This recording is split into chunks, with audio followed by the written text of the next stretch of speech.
ये दिल्ली के सीमापुरी क्षेत्र का वीडियो है। यहाँ दिवाली नहीं मनाई जा रही, मनाई भी नहीं जा सकती, क्योंकि दिल्ली में पटाखों पर पूरी तरह प्रतिबंध है। लेकिन पाकिस्तान की जीत पर जश्न मनाने पर कोई रोक टोक नहीं है। पटाखों की व्यवस्था भी हो गई और जमकर खुशियां मनाई गईं। जो दिल्ली पुलिस दिवाली की रात में घूम घूम कर हिंदू बच्चों और उनके माता पिता को गिरफ्तार करती है, उसने भी ये जश्न देखकर आंख कान बंद कर लिए। सुप्रीम कोर्ट के वो जज भी अंधे हो गए जिन्हें केवल दिवाली के पटाखों से प्रदूषण की चिंता होती है। यहाँ तो विषय देशद्रोह का है। ये मजहब विशेष का विशेषाधिकार है, उन्हें कोई कुछ नहीं कह सकता। वो देश की हार पर खुशी मनाए, पाकिस्तानी आतंकवादियों को पनाह दें या गजवाए हिंद का सपना देखें, ये सब उनकी अभिव्यक्ति की स्वतंत्रता के दायरे में आता है। भारत के संविधान, सरकारों और अदालतों ने ये सारी स्वतंत्रताएं सिर्फ उनको दी हैं, हिंदुओं को नहीं।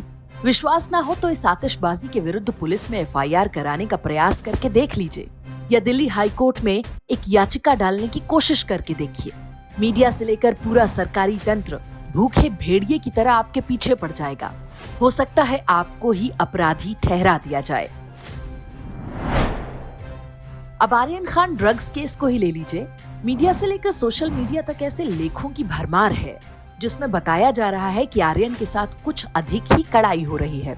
कोई कह रहा है कि इससे मजहबी लोगों में अलगाव की भावना आ जाएगी।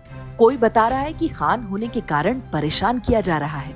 ऐसा कहने वाले अधिकांश लोग सेकुलर धिम्मी हैं, जिनके बस नाम हिंदुओं जैसे हैं। उन्हें आप नहीं समझा सकते कि ड्रग्स के आरोप में कोई भी जब फंसता है तो इसी तरह परेशान होना पड़ता है। भारतीय विधि व्यवस्था में मजहब के आधार पर किसी को विशेष छूट देने का कोई प्रावधान नहीं है। तो फिर वो चाहते क्या हैं? वो चाहते हैं कि मजहबी लोगों को उन सारे कानून कायदों से छूट दी जाए जो भारतीयों पर लागू होते हैं। हिंदुओं के लिए यह स्पष्ट संदेश है कि वो बराबरी की जिद छोड़ दें। इसे अल्पसंख्यकों पर अत्याचार माना जाएगा। वो आतंकवादी बन जाएंगे। वो पाकिस्तान की जीत पर आतिशबाजी करें, ड्रग्स रैकेट चलाएं, 10-10 बच्चे पैदा करें या नाम बदलकर हिंदू लड़कियों को अपनी भोगदासी बनाएं। यही कारण है कि सरकारों और न्याय तंत्र को भी लगने लगा है कि तुष्टीकरण ही उचित तरीका है। इस बर्बर मध्ययुगीन भीड़ तंत्र को संतुष्ट रखना सबसे आवश्यक है, चाहे इसके लिए सामान्य हिंदुओं को उनका ग्रास ही क्यों न बनाना पड़े। दिल्ली में हुए हिंदू विरोधी दंगों में हम ये तमाशा स्पष्ट रूप से देख चुके हैं। तो मजहब विशेष की इस प्रभुत्ववादी मानसिकता का हल क्या है? हम और आप जैसा एक सामान्य व्यक्ति क्या कर सकता है? इसका उत्तर है सत्य बोलकर। जब तक हम अरबी मजहबों का सच नहीं बोलेंगे, कुछ भी नहीं बदलेगा। कोई सरकार भारत को हिंदू राष्ट्र घोषित भी कर दे तो कुछ नहीं होगा।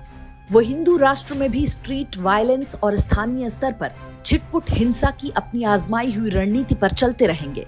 इसे रूल्स कहते हैं। ये क्या होता है जानने के लिए वीडियो के डिस्क्रिप्शन में दिया लिंक देख सकते हैं।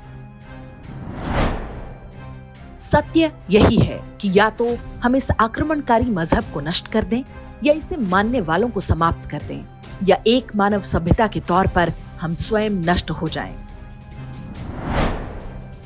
चौथा कोई विकल्प नहीं है। कोई भी सामान्य समाज एक युद्धरत बर्बर मजहबी गिरोह के साथ नहीं रह सकता।